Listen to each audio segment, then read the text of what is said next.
ನಮಸ್ಕಾರ ಸ್ನೇಹಿತರೆ, 10ನೇ ತರಗತಿ ವಿದ್ಯಾರ್ಥಿಗಳಿಗಾಗಿ ಪರೀಕ್ಷೆಯಲ್ಲಿ ಕೇಳಬಹುದಾದಂತಹ ಚಿತ್ರ ಆಧಾರಿತ ಮತ್ತು ಅನ್ವಯಿಕ ಪ್ರಶ್ನೆಗಳ ಕುರಿತು ಈ ವಿಡಿಯೋದಲ್ಲಿ ತಿಳಿಸ್ಕೊಡ್ತಾ ಇದ್ದೇನೆ. ಇಲ್ಲೊಂದು ಪ್ರಶ್ನೆ ಇದೆ. ಒಬ್ಬ ವಿದ್ಯಾರ್ಥಿಯು ಒಂದು ಬಣ್ಣದ ಎಲೆಯುಳ್ಳ ಕುಂಡದ ಸಸ್ಯವನ್ನು 3 ದಿನಗಳ ಕಾಲ ಕತ್ತಲೆ ಕೋಣೆಯಲ್ಲಿಟ್ಟು ನಂತರ 8 ಗಂಟೆಗಳ ಕಾಲ ಸೂರ್ಯನ ಬೆಳಕಿನಲ್ಲಿಡುತ್ತಾನೆ.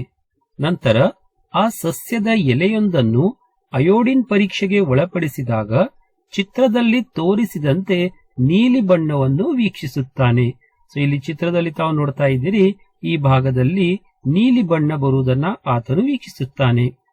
ಈ ಕುರಿತು ಇಲ್ಲಿ ಮಾಹಿತಿಯನ್ನು ಕೊಟ್ಟು 2 ಪ್ರಶ್ನೆಯನ್ನ ಕೇಳಲಾಗಿದೆ. ನೀಲಿ ಬಣ್ಣ ಬರಲು ಕಾರಣವೇನು ಅಂತ ಕೇಳಿದ್ದಾರೆ. ನಂತರ ಇದರಿಂದ ಅವನು ಏನು ತೀರ್ಮಾನ ಕೈಗೊಳ್ಳುತ್ತಾನೆ ಅಂತ 2 ಪ್ರಶ್ನೆ ಕೇಳಿದ್ದಾರೆ. ಇದಕ್ಕೆ ಉತ್ತರ ಈ ರೀತಿ ಇದೆ.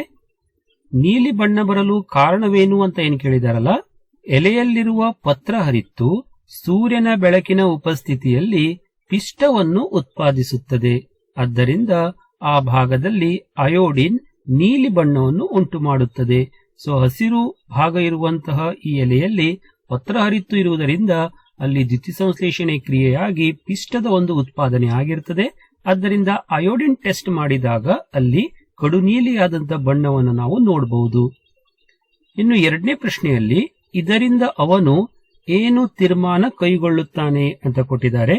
ಇದರಿಂದ ನಮ್ಗೇನು ಗೊತ್ತಾಗತ್ತಂದ್ರೆ ದ್ಯುತಿಸಂಶ್ಲೇಷಣೆ ಕ್ರಿಯೆಯಲ್ಲಿ ಪತ್ರ ಹರಿತ್ತು ಅವಶ್ಯಕ ಎಂದು ತೀರ್ಮಾನವನ್ನ ಕೈಗೊಳ್ಳುವಂಥದ್ದು. ಈ ರೀತಿ ಚಟುವಟಿಕೆಯನ್ನ ಆಧಾರವಾಗಿಟ್ಕೊಂಡು ಅಥವಾ ಚಿತ್ರವನ್ನ ಆಧಾರವಾಗಿಟ್ಕೊಂಡು ಪರೀಕ್ಷೆಯಲ್ಲಿ ಅನ್ವಯಿಕ ಪ್ರಶ್ನೆಯನ್ನ ಕೇಳುತ್ತಾರೆ. ನಂತರ ಇಲ್ಲಿ ಇನ್ನೊಂದು ಪ್ರಶ್ನೆ ಇದೆ. ಇದು ಕೂಡ ಇಲ್ಲಿ ಚಿತ್ರವನ್ನ ತಾವು ನೋಡಬಹುದು. ಚಿತ್ರವನ್ನ ಕೊಟ್ಟು ಚಿತ್ರ ಅ ಇದರಲ್ಲಿ ಕಾವಲು ಕೋಶಗಳು ಉಬ್ಬಿದ್ದು, ಚಿತ್ರ ಬ ಇದರಲ್ಲಿ ಕಾವಲು ಕೋಶಗಳು ಮುದುಡಿಕೊಂಡಿದೆ. ಸೊ ಇದು ಮೊದಲನೇ ಚಿತ್ರ ಏನಿದೆಯಲ್ಲ ಅದು ಅ ಚಿತ್ರ ಅಂತ ಇಟ್ಕೊಳ್ಳೋಣ. 2ನೇ ಚಿತ್ರ ಬ ಚಿತ್ರ ಆಗಿದೆ. ಸೊ 1ನೇ ಚಿತ್ರದಲ್ಲಿ ತಾವು ಇಲ್ಲಿ ನೋಡ್ತಾ ಇದ್ದೀರಿ, ಕಾವಲು ಕೋಶಗಳು ಉಬ್ಬಿದೆ. 2ನೇ ಚಿತ್ರದಲ್ಲಿ ಕಾವಲು ಕೋಶಗಳು ಮುದುಡಿಕೊಂಡಿದೆ. ಈ ರೀತಿ ಮಾಹಿತಿ ಕೊಟ್ಟು ಸಸ್ಯಗಳಲ್ಲಿ ಈ ಪ್ರಕ್ರಿಯೆಯು ಹೇಗೆ ನಿಯಂತ್ರಿಸಲ್ಪಡುತ್ತದೆ ಅಂತ ಒಂದು ಪ್ರಶ್ನೆ ಕೇಳಿದ್ದಾರೆ. ಜೊತೆಗೆ ಈ ಪ್ರಕ್ರಿಯೆಯು ಸಸ್ಯಗಳಿಗೆ ಅಥವಾ ಸಸ್ಯಗಳಲ್ಲಿ ಹೇಗೆ ಮಹತ್ವವನ್ನು ಹೊಂದಿದೆ ಅಂತ 2 ಪ್ರಶ್ನೆಯನ್ನ ಕೇಳಿದ್ದಾರೆ. ಇನ್ನು ಇದರ ಉತ್ತರವನ್ನು ನೋಡಿದಾಗ ಸಸ್ಯಗಳಲ್ಲಿ ಈ ಪ್ರಕ್ರಿಯೆ ಅಂದ್ರೆ ಇಲ್ಲಿ ತಾವು ನೋಡ್ತಾ ಇದ್ದೀರಿ, ಈ ಒಂದು ಪತ್ರರಂಧ್ರ ತೆರೆಯುವಂಥದ್ದು ಮತ್ತೆ ಮುಚ್ಚುವಂತ ಪ್ರಕ್ರಿಯೆ ಹೇಗೆ ನಿಯಂತ್ರಿಸಲ್ಪಡುತ್ತದೆ ಅಂತ ಕೇಳಿದ್ದಾರೆ.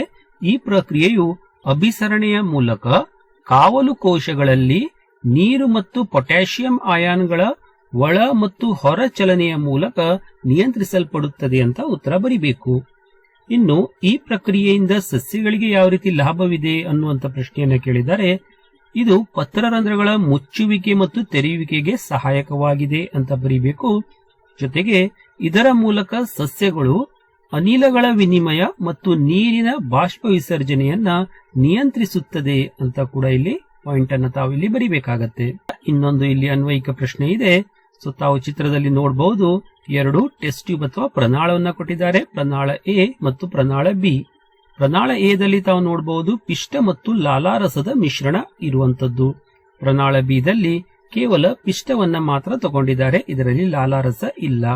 ಸೊ ಪ್ರಶ್ನೆ ಏನ್ ಕೇಳಿದಾರಂದ್ರೆ, ಪ್ರನಾಳ ಎ ಮತ್ತು ಬಿ ಯನ್ನು ಗಮನಿಸಿ, 2 ಪ್ರನಾಳದಲ್ಲಿ ಕೆಲ ಹನಿ ಸಾರರಿಕ್ತ ಅಯೋಡಿನ್ ದ್ರಾವಣವನ್ನು ಹಾಕಿದಾಗ ಬಣ್ಣದಲ್ಲಿ ಆಗುವಂತಹ ಬದಲಾವಣೆಯನ್ನ ಸೂಕ್ತ ಕಾರಣದೊಂದಿಗೆ ವಿವರಿಸಿ ಅಂತ ಹೇಳಿದ್ದಾರೆ. ಸೊ ಇದರಲ್ಲಿ ಪಿಷ್ಟ ಮತ್ತು ಲಾಲಾರಸ ಅಷ್ಟೇ ಇದೆ. ಇದರಲ್ಲಿ ಅಯೋಡಿನ್ ದ್ರಾವಣ ಹಾಕಿದ್ರೆ ಏನಾಗ್ತದೆ, ಬಣ್ಣದಲ್ಲಿ ಯಾವ ರೀತಿ ಬದಲಾವಣೆ ಆಗ್ತದೆ, ಜೊತೆಗೆ ಪಿಷ್ಟ ಅಷ್ಟೇ ಇರುವಂತಹ ಒಂದು ಟೆಸ್ಟ್ ಟ್ಯೂಬ್ ಅಲ್ಲಿ ಅಯೋಡಿನ್ ದ್ರಾವಣ ಹಾಕಿದಾಗ ಬಣ್ಣದಲ್ಲಿ ಯಾವ ಬದಲಾವಣೆ ಆಗ್ತದೆ ಅನ್ನುವಂತ ಪ್ರಶ್ನೆಯನ್ನ ಇಲ್ಲಿ ಕೇಳಿದ್ದಾರೆ. ಸೊ ಉತ್ತರ ಈ ರೀತಿ ಇದೆ. ಪ್ರನಾಳ ಬೀದ್ರಲ್ಲಿ ಕಡು ನೀಲಿ ಬಣ್ಣ ಉಂಟಾಗುತ್ತದೆ. ಅಂದ್ರೆ ಕೇವಲ ಪಿಷ್ಟ ಇರುವಂತಹ ಪ್ರನಾಳದ ಒಂದು ಬಣ್ಣ ಕಡು ನೀಲಿ ಬಣ್ಣ ಆಗುವಂತದ್ದು. ಕಾರಣ ಏನಂದ್ರೆ ಅಯೋಡಿನ್ ದ್ರಾವಣ ಪಿಷ್ಟದೊಂದಿಗೆ ವರ್ತಿಸಿ ಕಡು ನೀಲಿ ಬಣ್ಣವನ್ನ ಉಂಟು ಮಾಡುತ್ತದೆ. ಆದರೆ ಪ್ರನಾಳ ಎ ಇದರೊಳಗಡೆ ಯಾವುದೇ ರೀತಿಯ ಬಣ್ಣ ಬದಲಾವಣೆ ಆಗುವುದಿಲ್ಲ.